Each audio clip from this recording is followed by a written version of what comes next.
తెలంగాణ కోసం వీరమరణం పొందిన అమరవీరుల స్తూపం కాడ సచివాలయం నడమల మాజీ ప్రధాని రాజీవ్ గాంధీ విగ్రహం ఉండాలట.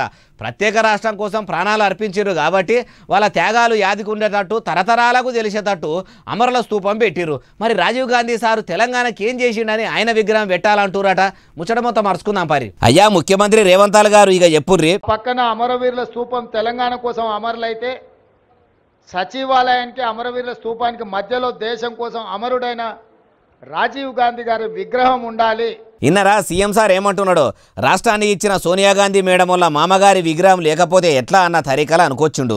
ఓ దిక్కు కారు పార్టీ లీడర్లు వాళ్ళ విగ్రహాలు పెట్టుకునేందుకు కావాలని కాంగ్రెస్ మీదికి కయ్యానికి వస్తురట. అయ్యా సీఎం గారు, మీ రాజకీయాల కోసం తెలంగాణ రాష్ట్ర ఖ్యాతిని ఖరాబ్ చేయకుండ్రి. ప్రత్యేక రాష్ట్రం కోసం మీ కాంగ్రెస్ పార్టీ లీడర్లు ఎంతమంది కష్టపడ్డారు, అంతెందుకు మీరు యా పార్టీ కష్టపడ్డారో చెప్పుండ్రి. ఎంతో కొంత అంతో ఇంతో కార్యకర్తలు కష్టపడ్డారు. మలి ఉద్యమంలో 1200 మంది అమరులు ఆత్మార్పణం చేస్తే రాష్ట్రం సిద్ధించింది. ఆ అమరుల్లో కూడా ఏ ఒక్క రాజకీయ నాయకుడన్నా ఉన్నాడా? కనీసం వాళ్ళ కుటుంబంలో ఉన్నోళ్ళు ఎవరైనా ఉండ్రా?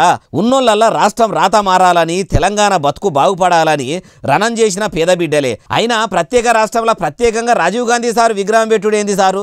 ఆయన ప్రధానిగా ఉన్నప్పుడు తెలంగాణ రాష్ట్రం కోసం కొట్లాడిండా?